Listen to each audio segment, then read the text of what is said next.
आज हम पढ़ेंगे +1 और 9th के लिए। 11वीं और 9th के लिए पढ़ेंगे हम। ठीक है। बायोलॉजिकल क्लासिफिकेशन, बायोलॉजिकल क्लासिफिकेशन ये तो है बेटा हमारे पास +1 में, और 9th में इसी का ही वो है बायोडाइवर्सिटी इन लिविंग बीइंग्स। ये हमारा 9th का चैप्टर है। इसमें बेस बनाएंगे हम 9th का। ठीक है। जो हमारे पास बायोडाइवर्सिटी है, या जो हमारे पास जितने भी टोटल लिविंग ऑर्गेनिजम्स हैं, उनको हम 5 किंगडम्स में बांटते हैं। 5 किंगडम्स में बांटे हमने। ठीक है। और इन 5 किंगडम्स में बांटने का जो क्राइटेरिया, क्योंकि पहले से ही बहुत सारे हमारे जो पहले से ही ह्यूमन की नेचर है कि वो क्लासिफाई करता है अपनी सुविधा के लिए, उनको पढ़ने के लिए। ठीक है। तो 5 किंगडम के लिए बांटा था, और इसका जो क्राइटेरिया था या क्राइटेरिया है जो इसका, वो है कि इसमें मोड ऑफ न्यूट्रिशन मीन्स वो ऑटोट्रॉफिक है या हेट्रोट्रॉफिक है। ठीक। दूसरा है प्रेजेंस और एब्सेंस ऑफ लोकोमोशन, प्रेजेंस और एब्सेंस ऑफ लोकोमोशन। ठीक है। जैसे एनिमल और प्लांट में लगा लीजिए आप। ठीक है। फिर तीसरा है कॉम्प्लेक्सिटी ऑफ ऑर्गेनिजम्स या ऑर्गेनाइजेशन। तो कॉम्प्लेक्सिटी ऑफ ऑर्गेनाइजेशन का मतलब हुआ कि उसकी सेल्स ने आपस में किस तरीके से वो रेगुलेट, मतलब वो टिश्यू लेवल पे बना रहा है, ऑर्गन लेवल पे बना रहा है, तो कितना कॉम्प्लेक्स वो उसका ऑर्गेनाइजेशन है। और चौथा है हमारा सेल स्ट्रक्चर, कि सेल कैसी है, प्रोकैरियोटिक है या यूकैरियोटिक है। ठीक है। तो जो हमारा बिगनिंग में था, जो शुरुआत जो हमारी की गई थी, इन द बिगनिंग, जब हमने कहा था कि हम क्या करेंगे, इन द बिगनिंग की शुरुआत में हमने कहा था कि हम भाई चीज़ों को अपनी सुविधाओं के लिए, जो लिविंग बीइंग्स हैं उनको अपनी सुविधाओं के लिए पढ़ना चाहते हैं, तो हमने उनको सिंपल सा शुरू में जो बंटवारा किया था वो हमने किया था प्लांट और एनिमल्स में। ठीक है। हमने कहा जो फिक्स होते हैं, जो ग्रीन होते हैं, जो अपना खाना बनाते हैं, वो प्लांट हो गए जी, और बाकी एनिमल हो गए जो मूव करते हैं इधर से उधर। उसके बाद और रिसर्चेज हुई और खोज हुई, तो 3, 4, 5 किंगडम हमारे बन गए क्लासिफिकेशन के। ठीक है। लेकिन ये जो हमारा क्या था, 2 किंगडम वाला, प्लांट और एनिमल वाला जो था, 2 किंगडम सिस्टम। ठीक है। इसमें हमने कहा था कि जी एक तो हमारे होंगे प्लांट और एक होंगे हमारे एनिमल। ठीक है।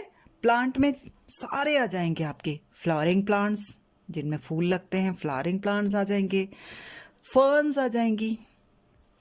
ठीक है। ब्रायोफाइट्स आ जाएंगे। ठीक है।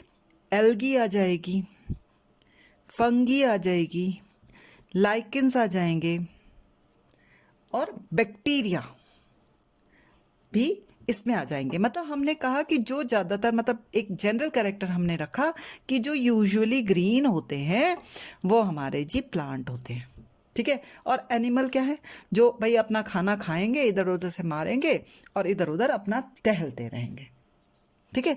लेकिन इससे हमारी जो क्लासिफिकेशन था वो जस्टिफाई नहीं हो पा रहा था, तो हमने क्या किया, जब हमारी ये वाला जो क्लासिफिकेशन था 2 किंगडम सिस्टम, ये 1735 में दिया था, और ये दिया था हमारा लीनियस ने। किसने दिया था ये हमारा 2 किंगडम सिस्टम? लीनियस ने दिया था। लीनियस ने कहा जी 2 हैं, प्लांट और एनिमल, और ये। लेकिन जब हमारी बैक्टीरिया की खोज हो गई, प्रोकैरियोट्स की खोज हो गई 1925 में, कि जो सेल्स हैं हमारी वो या तो प्रोकैरियोटिक हो सकती हैं या यूकैरियोटिक हो सकती हैं। ठीक है। ये टर्म्स जो हैं यूकैरियोटिक और प्रोकैरियोटिक, बेटे जब हम डिटेल में पढ़ेंगे इसके बारे में बाद में, तो वहाँ एक्सप्लेन करूंगी। अभी थोड़ा सा बता रही हूँ कि प्रोकैरियोटिक मीन्स, जिसका प्रो मीन्स प्रिमिटिव और कैरियन का मतलब न्यूक्लियस, जिसका न्यूक्लियस प्रिमिटिव है, ठीक है। यूकैरियोटिक जिसका एडवांस न्यूक्लियस है, ठीक। तो इसमें हमने कहा कि प्रोकैरियोट्स में जी हमारे बैक्टीरिया आ जाएंगे, क्योंकि इनका जो न्यूक्लियस है वो मेम्ब्रेन बाउंड नहीं होता है। इनकी जो सेल होती है उसमें सिंपल कंपार्टमेंट होता है, सिंगल या सिंगल कंपार्टमेंट होता है। अभी समझाती हूँ इसको डायग्राम से। कंपार्टमेंट होता है, ठीक है। और इसमें ट्रू न्यूक्लियस एब्सेंट होता है, ट्रू न्यूक्लियस एब्सेंट होता है इसमें जी, ठीक है। और डीएनए जो होता है वो विदाउट हिस्टोन प्रोटीन होता है, ठीक। मीन्स यूकैरियोटिक सेल में क्या है, हमारी एक सेल है, ठीक है। इसमें कोई भी मेम्ब्रेन से ढका हुआ कोई भी ऑर्गेनेली नहीं है, सिर्फ थोड़ा सा न्यूक्लियर मटेरियल है जो सेंटर में ऐसे ही नेकेड पड़ा हुआ है। यूकैरियोट में क्या हुआ, एक ही कंपार्टमेंट बना, मतलब सेल की जो वो है वॉल है उसके अंदर जितना कुछ है वो सारा हमारा क्या है, एक कंपार्टमेंट। यूकैरियोट में क्या हुआ जी, एक हमारी सेल मेम्ब्रेन है, इसके बीच में हमारा न्यूक्लियस है जो कि मेम्ब्रेन बाउंड है, ठीक है। ये क्या है, हमारा न्यूक्लियस है और ये हमारी सेल मेम्ब्रेन है, ठीक है। सेल मेम्ब्रेन और न्यूक्लियर मेम्ब्रेन, न्यूक्लियस को किसने कवर किया यहाँ पर, न्यूक्लियर मेम्ब्रेन ने, न्यूक्लियर मेम्ब्रेन है। तो सेल मेम्ब्रेन और न्यूक्लियर मेम्ब्रेन के बीच में जितना भी मटेरियल है, जितना भी ऑर्गेनिक हमारे लिक्विड फॉर्म में है और जो उसमें ऑर्गेनेलीज हैं वो सारे के सारे, वो हमने कहा जी ये है हमारा साइटोप्लाज्म। और जो न्यूक्लियस के अंदर हमारा डीएनए मटेरियल है, क्रोमेटिन थ्रेड्स हैं, उसको हमने कहा जी ये है न्यूक्लियोप्लाज्म, ठीक है। ये साइटोप्लाज्म है, ये न्यूक्लियोप्लाज्म है, और इन दोनों से मिलता है हमारा प्रोटोप्लाज्म। इन दोनों को मिला के क्या बनता है हमारा प्रोटोप्लाज्म। टर्म्स याद करनी है आपने सिर्फ। अब यहाँ देखिए, प्रोकैरियोट में सिर्फ एक चैम्बर था, न्यूक्लियर जो मटेरियल था वो ऐसे ही साइटोप्लाज्म में फैला हुआ था। यहाँ पर साइटोप्लाज्म जो सेल मेम्ब्रेन और न्यूक्लियर मेम्ब्रेन के बीच का था वो साइटोप्लाज्म था, और जो अंदर था न्यूक्लियोप्लाज्म। तो दो कंपार्टमेंट बन गए यहाँ पर। कितने बन गए, two compartments in eukaryotic cell, ठीक है। और जो टर्म दी थी, ठीक है, यूकैरियोट टर्म जो दी थी हमें, यूकैरियोट टर्म जो दी थी वो हमें चैटन, आप इसको कैटन भी बोल सकते हैं, चैटन भी बोल सकते हैं, ये 1925 में इसने टर्म दी थी जब हमारी यूकैरियोटिक सेल की खोज हुई, राइट। अब हमारा जो ये वाला क्लासिफिकेशन था प्लांट और एनिमल का, ये डिस्कार्ड हो गया भाई, प्लांट की सेल तो अलग है, ठीक है। तो फिर हमारे पास आया 5 kingdom system, okay. 5 kingdom system जो था वो हमारा दिया था R.H. विटेकर ने, ठीक। ये दिया था इन्होंने 1969 में। इसमें इन्होंने क्या किया, इन्होंने सारे लिविंग ऑर्गेनिजम्स को लिया लेकिन सिर्फ वायरसेस को छोड़ दिया। वायरस को छोड़ दिया, क्यों छोड़ा, क्योंकि ये जो है हमारी कनेक्टिंग लिंक है लिविंग एंड नॉन लिविंग के बीच, living and non living and living के बीच। क्योंकि इनको जो है हम, जब ये आउटसाइड लिविंग सेल होते हैं तो इनको हम स्टोर कर सकते हैं as a non living substance, जैसे हमने अपने घर में डब्बे में चीनी रख दी, नमक रख दिया, उसकी तरह। और जैसे ही ये लिविंग सेल के अंदर आते हैं ये अपना लिविंग कैरेक्टर दिखाने लगते हैं, अपना रिप्रोडक्शन करते हैं, अपना जो न्यूक्लियर मटेरियल है उसको डबल करते हैं, ठीक है। तो जो विटेकर ने हमारा क्या दिया, 5 किंगडम सिस्टम दिया। उसने कहा 2 की जगह 5 किंगडम होंगे। तो उसने किस बेसिस पे दिया था, उसने कौन कौन से पॉइंट रखे थे कि 5 किंगडम सिस्टम होना चाहिए। उसने पहला पॉइंट रखा था कॉम्प्लेक्सिटी ऑफ द सेल। हमारी जो है प्रिमिटिव सेल थी प्रोकैरियोट, उसमें कॉम्प्लेक्सिटी आई, तो उस हिसाब से उसने पहले कहा कि एक पॉइंट ये होना चाहिए कि भाई सेल क्या है, प्रोकैरियोट है या यूकैरियोट है। अब ये टर्म आपको आती है, ठीक है। प्रोकैरियोट के अभी मैंने बता दिए हैं, वैसे फिर से बताती हूँ। इनमें एक तो क्या नहीं होता है, ट्रू न्यूक्लियस नहीं होता है, ट्रू न्यूक्लियस एब्सेंट होता है, यहाँ पर यूकैरियोट में प्रेजेंट होता है। ठीक है। दूसरा इसका जो था मेम्ब्रेन बाउंड ऑर्गेनेलीज प्रोकैरियोट में एब्सेंट है। मेम्ब्रेन बाउंड ऑर्गेनेलीज एब्सेंट है। कौन कौन से हैं मेम्ब्रेन बाउंड ऑर्गेनेलीज? यहाँ पर क्या है, ये मेम्ब्रेन बाउंड ऑर्गेनेलीज प्रेजेंट है। कौन कौन से हैं? जैसे माइटोकॉन्ड्रिया हो गया, प्लास्टिड्स हो गए, ठीक है, और भी हैं, क्लोरोप्लास्ट हो गया, बहुत सारे हैं, वो सारे के सारे यहाँ पर मेम्ब्रेन बाउंड ऑर्गेनेलीज हमारे होते हैं। फिर यहाँ पर जो राइबोसोम है वो 70S टाइप का है, ठीक है, और यहाँ पर जो है वो 80S टाइप का। लेकिन इसके जो दो ऑर्गेनेलीज जो मैंने अभी लिखे कौन कौन से, माइटोकॉन्ड्रिया और प्लास्टिड्स, इसमें जो राइबोसोम्स होता है, इनके पास अपना राइबोसोम्स भी होता है, ठीक है, इनके जो राइबोसोम्स होते हैं वो 70S टाइप के होते हैं।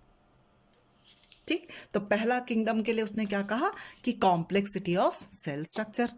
दूसरा पॉइंट इसने पकड़ा कि complexity of body structure, complexity of body structure, कि उसकी बॉडी में किस तरीके से वो ऑर्गेनाइज कर रहा है। ठीक है, तो उसने कहा कॉम्प्लेक्सिटी में क्या किया उन्होंने, उसने कहा एक यूनिसेल्यूलर होते हैं जी, और एक हमारे होते हैं मल्टी सेल्यूलर, एक यूनिसेल्यूलर और एक मल्टी। उसने कहा यूनिसेल्यूलर क्या करते हैं, कई बार वो आपस में यूनिसेल्यूलर तो यूनिसेल्यूलर कई बार ये अपने आप इकट्ठे हो जाते हैं और अपने आसपास कुछ म्यूसिलेजिनस जेली टाइप की बना देते हैं और इकट्ठे हो जाते हैं, एक ऑर्गेनाइजेशन सा बना देते हैं, इकट्ठे मतलब एक कॉलोनी बना देते हैं। तो ये जो यूनिसेल्यूलर ऑर्गेनिजम्स की कॉलोनी है, ये हमारी जो है सिंपल फॉर्म में ही आएगा, ये यूनिसेल्यूलर में ही माना जाएगा। इसको हम नहीं कहेंगे कि इन्होंने सेल्स ने ऑर्गेनाइज, क्योंकि ये इंडिविजुअली हर सेल अपना अपना काम कर रही है।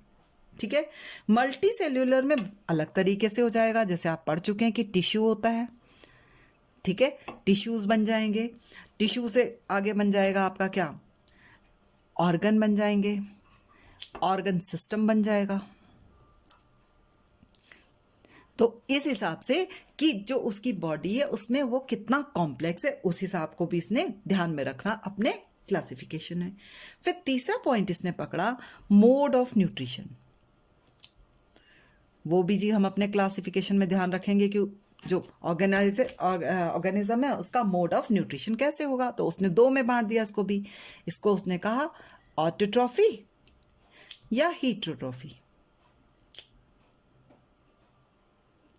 ठीक है, ऑटोट्रॉफी में उसने कौन से रखे, किसने, किसकी बात कर रहे हैं हम, विटेकर की।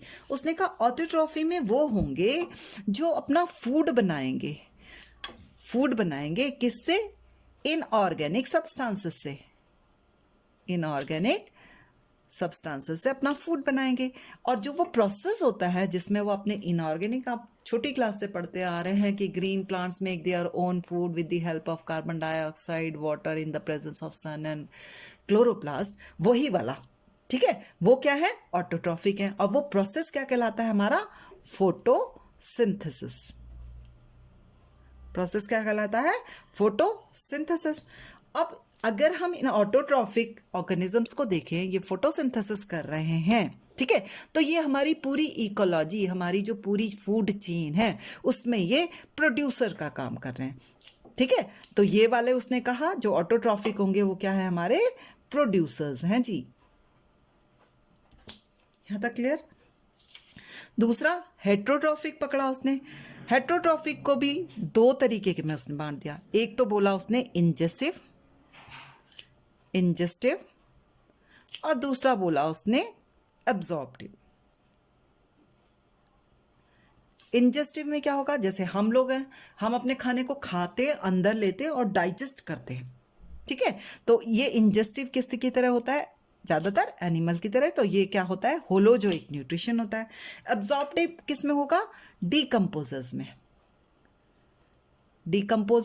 जैसे हमारे गोबर के ऊपर हमारा क्या है, कोई बैक्टीरिया आ गया या कोई फंगस लग गई, ठीक है, वो क्या करेंगे, अपने एंजाइम्स इसके ऊपर डालेंगे, ऑर्गेनिक सब्सटेंस के ऊपर, यहाँ इसको डाइजेस्ट करेंगे, ये लिक्विड फॉर्म में होगा और इसको अपने आप अपने लिए एब्जॉर्ब कर लेंगे। तो वो हो गया एब्जॉर्प्टिव, किस में होता है, डिकम्पोजर्स में। इंजेस्टिव किस में होता है, होलोजोइक में। ठीक, अभी हम पढ़ रहे हैं कि विटेकर ने कौन कौन से पॉइंट्स अपने पास रखे कि हम इस बेस पे 5 किंगडम बांटेंगे। अभी आगे आपके पास पूरा आएगा, डाइवर्सिटी वाला पूरा। ठीक, फिर चौथा पॉइंट उन्होंने पकड़ा, चौथा पॉइंट पकड़ा उन्होंने कि रिप्रोडक्शन। ठीक है, रिप्रोडक्शन कैसा है जी, एसेक्सुअल है या सेक्सुअल है, मतलब गैमीट्स की फॉर्मेशन होगी कि नहीं होगी। ठीक है, तो जो हमारे प्रोकैरियोट्स थे जिनमें प्रिमिटिव सेल थी, उनमें जो है एसेक्सुअल रिप्रोडक्शन होता है, उसमें सेक्सुअल रिप्रोडक्शन नहीं होता है। तो जो प्रोकैरियोट्स हैं उनमें सेक्सुअल रिप्रोडक्शन क्या होता है, एब्सेंट होता है, सेक्सुअल रिप्रोडक्शन एब्सेंट होता है। ठीक है, हालांकि दो सेल्स जुड़ सकती हैं, मिल सकते हैं, जुड़ सकते हैं, तो जीन्स का रिकॉम्बिनेशन हो सकता है, जीन रिकॉम्बिनेशन अकर, कभी कभी जीन आपस में जुड़ जाते हैं। लेकिन बाकी जो है प्रोकैरियोट के अलावा हमारे कौन से हैं, यूकैरियोट। जो यूकैरियोट है उनमें जो है सेक्सुअल रिप्रोडक्शन होता है। ठीक है, उसमें क्या होगा, किसके बाद सेक्सुअल रिप्रोडक्शन में क्या होगा, मियोसिस होगी, मतलब गैमीट फॉर्मेशन के टाइम पे जो हमारा 2n क्रोमोसोम है वो टूट के n बन जाएगा, और जब मेल गैमीट और फीमेल गैमीट का फ्यूजन होगा तो ये n+n ऑर्गेनिज्म 2n बन जाएगा। ठीक है, कई बार किसी फंगस में क्या होता है, ये डाइकैरियोफेस भी होती है। ये आगे जब मैं आपको डिटेल में इसके बारे में बताऊंगी तब। अब पांचवा पॉइंट जो है विटेकर ने रखा, उसने लिखा फाइलोजेनेटिक रिलेशनशिप। उसने कहा ऑर्गेनिजम्स के क्लासिफिकेशन में हम ये भी ध्यान रखेंगे कि उनका जो इवोल्यूशन हुआ है उसमें रिलेशनशिप होए। उसने कहा कि जो अर्लीस्ट लिविंग फॉर्म है वो प्रोड्यूस हुई है हमारी किससे, प्रोकैरियोट से।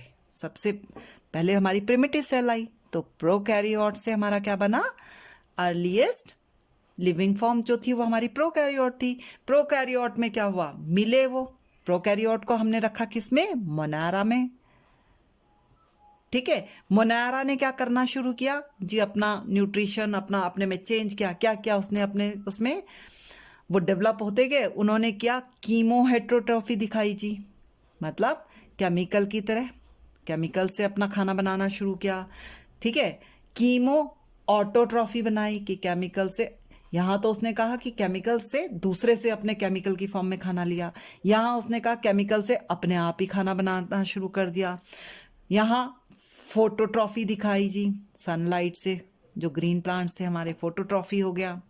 ठीक, फिर एनारोबिक रेस्पिरेशन बना, एनारोबिक रेस्पिरेशन, फिर एरोबिक